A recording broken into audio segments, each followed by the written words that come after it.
때문에 죄를 범한 모두를 심판하시는 분이지만 동시에 스스로의 형상을 따라 지은 사람을 너무나도 사랑하셔서 하나님과 우리 사이의 관계를 회복하고 우리를 대신하여 죄의 값을 치를 중보자를 보내주셨습니다. 보내주신 중보자가 바로 참 인간이시며 참 하나님이신 우리의 구속자 예수 그리스도입니다. 예수님께서 우리의 모든 죄를 지시고 십자가에 달리심으로 우리의 모든 죄의 값을 치러주셨습니다. 그리고 십자가에서 죽으시고 다시 사신 그 생명을 우리에게 나누어 주셨습니다. 이제 우리는 보내주신 예수님과 믿음으로 연합하여 죄에 대하여 죽고 믿음으로 다시 사는 은혜를 누리게 되며 예수 그리스도를 믿는 믿음으로 예수님의 의를 덧입어 의롭다함을 얻게 된 것입니다. 그래서 성경은 이렇게 이야기합니다. 함께 갈라디아서 2장 20절 말씀을 보겠습니다. 내가 그리스도와 함께 십자가에 못 박혔나니 그런즉 이제는 내가 사는 것이 아니요 오직 내 안에 그리스도께서 사시는 것이라. 이제 내가 육체 가운데 사는 것은 나를 사랑하사 나를 위하여 자기 자신을 버리신 하나님의 아들을 믿는 믿음 안에서 사는 것이라. 사랑하는 성도 여러분, 우리는 오직 믿음으로 의롭다함을 얻고 구원받습니다. 우리는 이 사실을 꼭 붙잡아야 합니다. 이것이 우리의 믿음의 전부이기 때문입니다. 우리의 의로움과 구원에 있어서 우리의 자리는 하나도 없습니다. 우리는 그저 하나님의 은혜로 보내주신 예수님을 믿는 오직 믿음으로 의롭다함을 얻어 하나님의 심판을 기쁨으로 맞이할 수 있게 됩니다. 사도 바울은 이렇게 이야기했습니다. 우리 함께 갈라디아서 1장 8절 말씀을 보겠습니다. 그러나 우리나 혹은 하늘로부터 온 천사라도 우리가 너희에게 전한 복음 외에 다른 복음을 전하면 저주를 받을지어다. 우리는 오직 은혜와 오직 믿음으로 또 오직 예수 그리스도를 통하여 의롭다함을 얻는다는 그리스도의 복음만을 붙잡아야 합니다. 그런데 우리는 상당 부분 그리스도의 복음, 이 이신칭의의 교리를 오해하고 있습니다. 어떤 사람들은 믿기만 하면 의롭다함을 얻기 때문에 우리의 행위를 무가치한 것이라고 이야기합니다. 반면에 어떤 사람들은 이를 값싼 은혜라고 이야기하면서 믿음도 중요하지만 행위가 우리의 구원에 개입해야 한다고 이야기합니다. 하지만 이 둘 모두가 교리에 대한 오해에서 비롯된 것입니다. 성경은 우리가 구원의 은혜를 값없이 받았다고 이야기합니다. 그래서 우리가 받은 이 은혜는 값싼 은혜가 아니라 값없이 받은 은혜입니다. 그러면서 동시에 거저받은 은혜에 합당한 삶을 성경은 요구합니다. 그래서 우리는 믿음과 행위 사이의 균형을 잘 유지해야 합니다. 믿음의 자리에 행위를 가져오는 것은 저주받을 다른 복음을 허용하는 것이며 오직 믿음이기에 정말 아무렇게나 살아버린다면 그것은 값없이 받은 은혜에 대한 방종이기 때문입니다. 성경은 우리의 삶이 반드시 열매를 맺어야 한다고 이야기합니다. 믿음을 따르는 행함이 필요하다는 것입니다. 믿음을 뒤따르는 우리의 행함은 의롭다함을 얻거나 구원을 위해서가 아니라 아무 공로 없이 의롭다함을 얻은 은혜에 대한 감사의 열매이며 우리 안에 이미 이루어진 구원으로 하나님을 향하여 회복된 방향성에 대한 열매입니다. 오늘 말씀을 통해 믿음 따라 행하는 참 믿음의 유익을 바로 알게 되고 그 유익의 삶을 누리는 성도님들이 되시기를 주님의 이름으로 축복합니다. 행하는 참 믿음의 유익은 첫째, 우리가 참 믿음을 가지고 있음을 확신하도록 한다는 것입니다. 오늘 본문에서 예수님은 먼저 가짜와 진짜를 구별하는 방법에 대해 말씀하십니다. 명품을 따라하는 모조품이 있듯이 우리의 믿음에 있어서도 명품인 것을 따라하는 어디선가 나타나 참 믿음을 연기하는 거짓 선지자들이 있습니다. 우리가 쉽게 진품과 모조품을 구별할 수 없듯이 거짓 선지자의 말이 진실인지 거짓인지를 가려내는 것은 쉽지 않을 것입니다. 실제로 거짓 선지자들의 말은 참 믿음의 말인 것처럼 들리며 마치 하나님의 말씀을 전하는 것처럼 느껴지기도 할 것입니다. 그래서 실제로 복음이 확장되었던 초대교회에 거짓 선지자들이 나타나 신자들의 믿음을 흔들기도 하였고 거짓 선지자들의 가르침으로 인해 교회에 분열이 일어나기도 했습니다.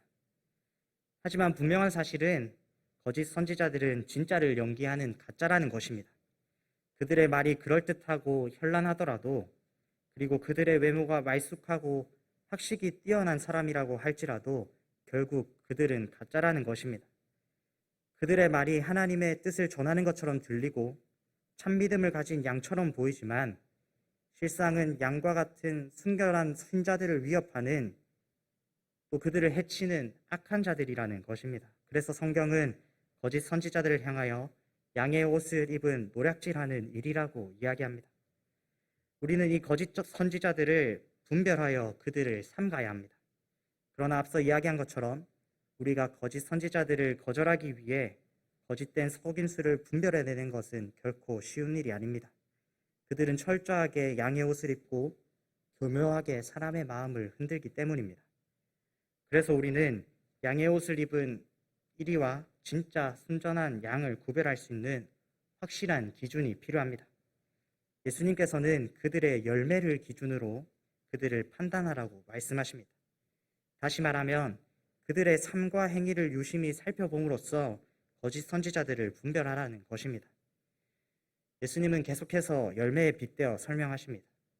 가시나무에서 포도가 맺히지 않고 똥건기에서 무화과가 맺히지 않는 것처럼 좋은 나무는 아름다운 열매를 맺고 못된 나무는 나쁜 열매를 맺는다고 이야기하십니다.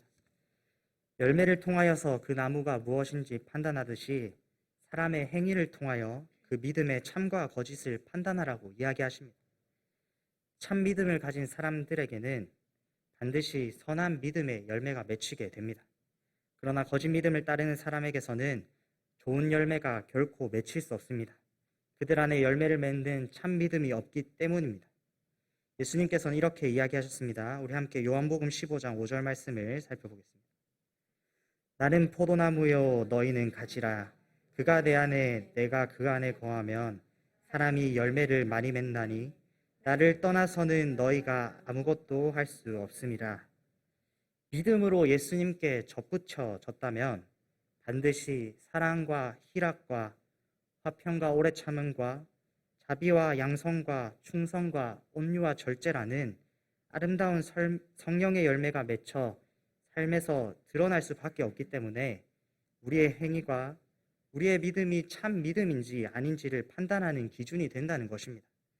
사랑하는 성도 여러분, 그래서 우리는 믿는 대로 행해야 합니다.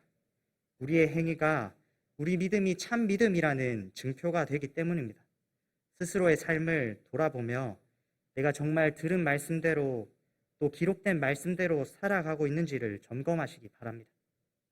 정말 삶에서 세상 그 무엇보다 하나님을 사랑하고 행함과 진실함으로 서로를 사랑하라는 세 계명의 말씀을 실천하고 있는지, 정말 좁은 문 좁은 길로 가고 있는지, 그리고 스스로가 인생의 주인이 되는 것이 아니라 하나님을 주인으로 모시고 기도하며 하나님의 뜻을 따라 살아가고 있는지를 점검해 보시기 바랍니다. 만일 우리의 삶과 행위가 하나님 앞에 합당한 모습이라면 우리의 믿음도 참 믿음일 것입니다. 우리의 행함이 우리의 믿음의 확실한 표징이 될 것입니다. 반면에 만약 우리의 삶이 하나님 앞에 합당하지 못하다면 예수 그리스도의 십자가 앞에 무릎 꿇고 스스로의 죄인됨을 발견하는 은혜를 입어 하나님 앞에 회개해야 합니다. 그리스도의 십자가를 통해 행하는 참 믿음을 구하는 것이 속히 올 하나님의 심판을 피하는 유일한 방법임을 기억해야 합니다. 오늘 성경은 아름다운 열매를 맺지 않는 나무는 모두 찍혀 불에 던져질 것이라고 이야기합니다. 행하는 참 믿음을 가지지 못한다면 영원한 심판을 맞이하게 되는 것입니다. 그래서 우리는 하나님께 있는 대로 행하지 못하는 우리의 연약함을 긍휼히 여겨주시기를 구해야 하며 하나님께로 돌아서고 말씀을 따라 행동함으로 우리의 믿음을 확인해야 합니다. 이것은 우리의 신앙이 우리의 입으로 증명되는 것이 아니라 우리의 행함, 삶의 열매로 증명된다는 것입니다. 행함 없이 말로만 고백하는 것은 공허한 고백이며 위선적인 거짓 믿음입니다. 그래서 우리의 믿음은 하나님의 뜻을 따르고 하나님의 말씀에 순종하는 행함을 통해 고백해야 합니다. 말로 믿는 채 하는 것은 누구나 할 수 있는 것입니다. 그 안에 믿음이 없어도 말로는 믿음을 고백할 수 있다는 것입니다. 그러나 믿음을 따라 살아가는 것은 아무나 할 수 있는 것이 아닙니다. 그 안에 예수님을 믿는 참 믿음이 있어야지만 합니다. 특별히 우리는 참된 믿음으로 예수 그리스도 안에 속한 자들이기 때문에 믿음을 따라 행할 수 있고 우리의 행위는 반드시 아름다운 열매를 맺는 행위일 수밖에 없습니다. 그렇기 때문에 우리는 우리의 말씀을 실천하는 아름다운 행함을 통해 우리의 믿음이 참 믿음이라는 것을 확인하게 됩니다. 그래서 결론적으로 행하는 참 믿음의 유익은 믿음의 확신입니다. 우리는 우리의 믿음을 따라 행할 때마다 우리의 믿음이 참 믿음임을 확신하게 될 것입니다.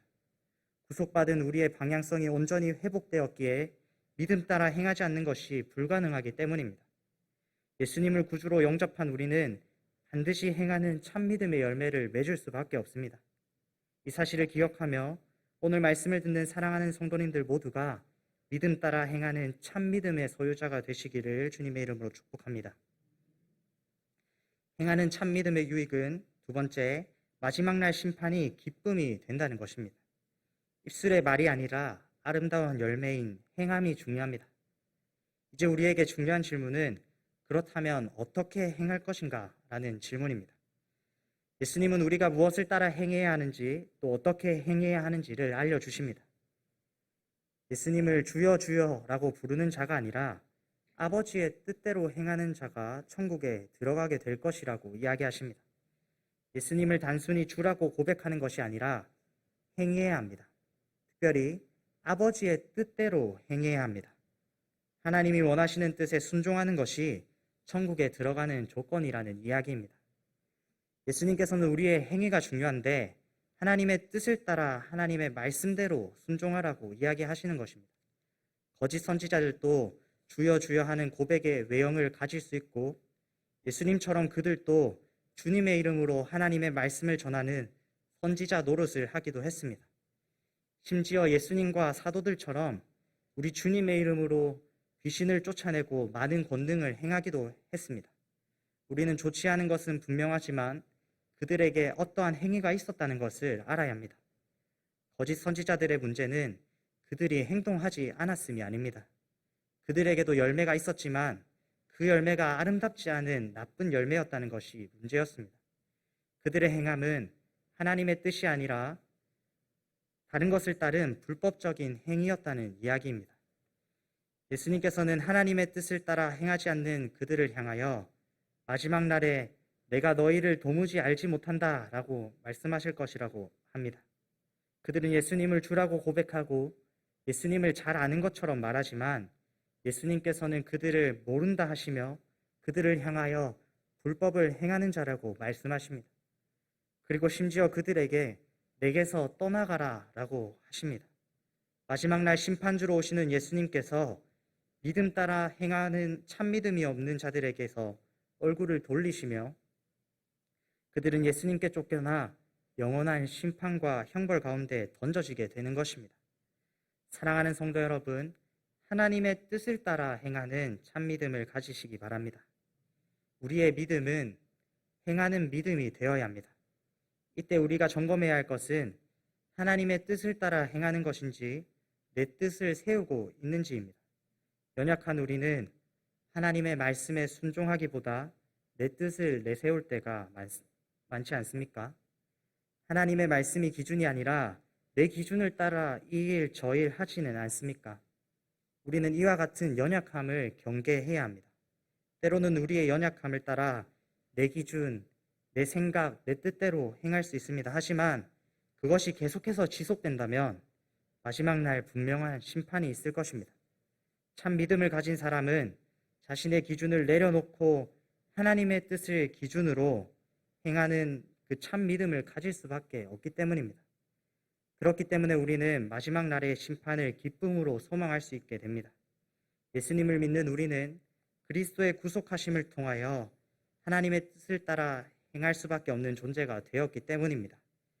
마치 사랑하는 누군가가 순간순간 미워지긴 하지만 그 순간의 미움이 사랑이라는 범위 안에 있듯이 때로 우리가 연약하여 넘어지지만 우리의 삶 전체를 보면 성령님의 도우심을 힘입어 하나님의 뜻을 따라 행하고 있기 때문입니다. 우리는 하나님의 뜻을 따라 행하는 그 방향성을 회복하였기 때문에 우리 안에는 분명한 참 믿음이 있습니다. 그래서 우리는 마지막 심판 때에 나쁜 열매를 맺는 자들과는 전혀 다른 평가를 받게 될 것입니다. 예수님께서 우리 안에 참 믿음을 보시고 우리를 안다 말씀하시며 우리와 함께 하실 것입니다. 그래서 행하는 참 믿음은 마지막 날의 심판을 기쁨으로 기다리게 한다는 사실을 기억하시기 바랍니다. 지금 이 시간 말씀을 듣는 참 믿음을 가진 사랑하는 성도님들은 각자의 기준을 내려놓고 하나님의 뜻만을 따라 행하는 성도님들이 되시기 바랍니다. 참 믿음이라는 아름다운 열매는 우리가 전적으로 하나님의 뜻을 따라 행할 때 맺히게 될 것입니다. 하나님의 뜻을 따라 행함으로 아름다운 열매 맺는 좋은 나무가 되시기를 축복합니다.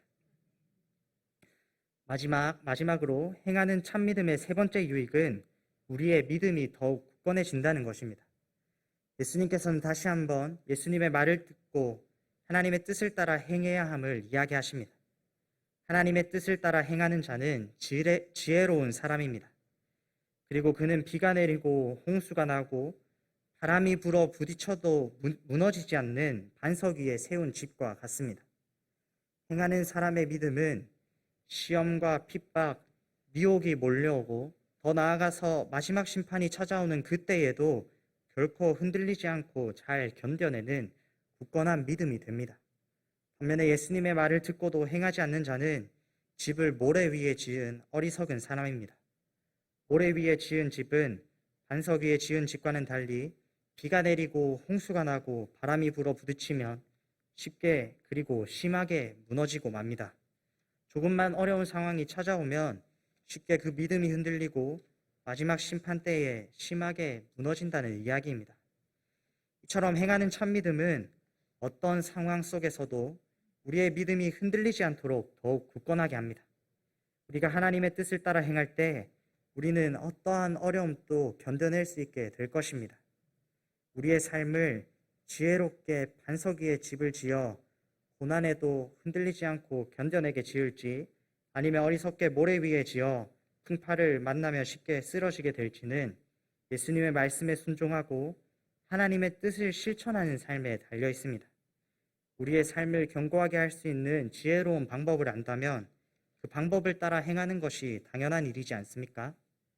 말씀에 순종하고 하나님의 뜻을 실천함으로 굳건한 믿음 위에 견고한 반석 위에 삶의 집을 짓는 성도님들이 되시기를 축복합니다. 말씀을 맺겠습니다. 사랑하는 성도 여러분, 우리의 구원과 의롭다함에는 우리의 행위가 개입할 여지조차도 없습니다. 그러나 우리가 기억해야 할 것은 우리의 행위가 전혀 무가치한 것이 아니라는 사실입니다. 우리의 행위는 은혜로 거저받은 구원에 대한 감사의 열매이기 때문입니다. 그래서 우리는 반드시 행하는 참 믿음을 가져야 합니다. 그래서 우리가 믿는 바대로 행하며 하나님의 뜻을 따라 행하는 아름다운 열매를 맺어야 합니다. 뿐만 아니라 참 믿음의 열매는 우리의 믿음을 더욱 유익하게 합니다. 우리는 우리의 행함을 통해 우리가 참 믿음의 소유자라는 것을 확실할 수 있게 됩니다. 그리고 우리가 참 믿음의 소유자이기에 마지막 날의 심판을 기쁨으로 소망하게 합니다. 마지막으로 세상에 어떤 고난과 풍파, 유혹이 찾아와도 결코 흔들리지 않도록 우리의 믿음을 굳세게 합니다. 이것이 행하는 참 믿음의 유익입니다. 그러므로 사랑하는 성도 여러분, 하나님의 뜻을 따라 행하시기 바랍니다. 세상의 이웃들을 사랑으로 섬기며 주님의 몸된 교회를 위하여 봉사하고 헌신하는 행동하는 성도님들이 되시기 바랍니다. 행함이 없는 공허한 믿음이 아니라 말씀을 따라 행하는 참 믿음을 소유해야 함을 기억해야 합니다. 오늘 말씀을 듣는 사랑하는 성도님들 모두가 말로만 하는 것이 아니라 행함으로 하는 진짜 믿음, 내 기준과 내 뜻이 아니라 하나님의 뜻을 행하는 아름다운 믿음의 열매를 풍성하게 맺게 되시기를 주님의 이름으로 축복합니다. 기도하겠습니다. 사랑과 은혜의 하나님, 우리에게 다 이해할 수 없는 은혜와